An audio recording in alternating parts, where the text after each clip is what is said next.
First, let me begin by reaffirming MONUSCO's unwavering commitment to its obligation under international humanitarian law to protect unarmed individuals seeking refuge in its bases. Following the fall of Goma on 28 January, more than 1,400 high-risk individuals have sought protection, including civilian women and children. The current situation is unsustainable due to the sheer number of individuals under our protection, managing with difficult living conditions and limited supplies for longer than anticipated.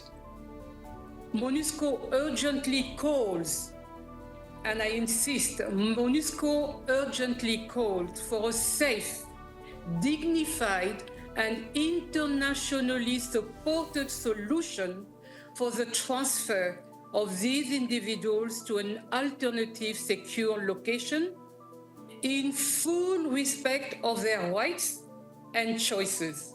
The continued occupation of parts of North Kivu by the M23, supported by the Rwandan Defense Forces, has severely constrained MONUSCO's ability to fully implement its mandate in the province.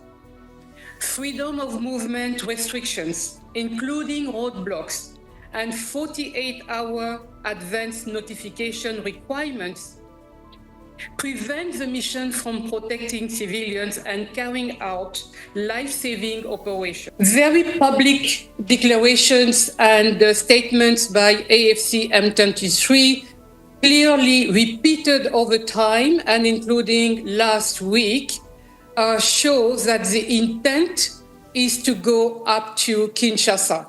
And it is our understanding, looking at what is going on in North Kivu, but also the onward push towards South Kivu. And we are understanding that they are pushing even further to Tanganyika. So when you see all these movements, you can understand that the intent is followed by continued action, which is not respecting the cessation of hostilities and ceasefire.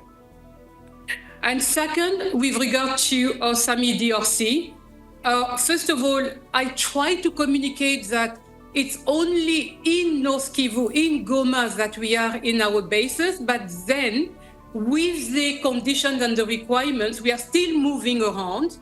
And Sami DRC is also in its base, but this is in Goma.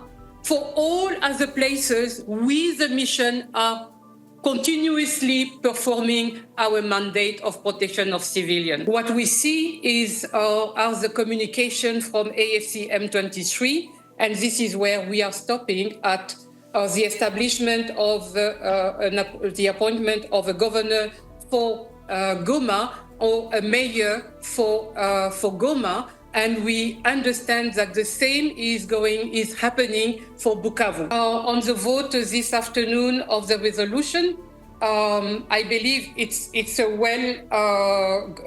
good timing.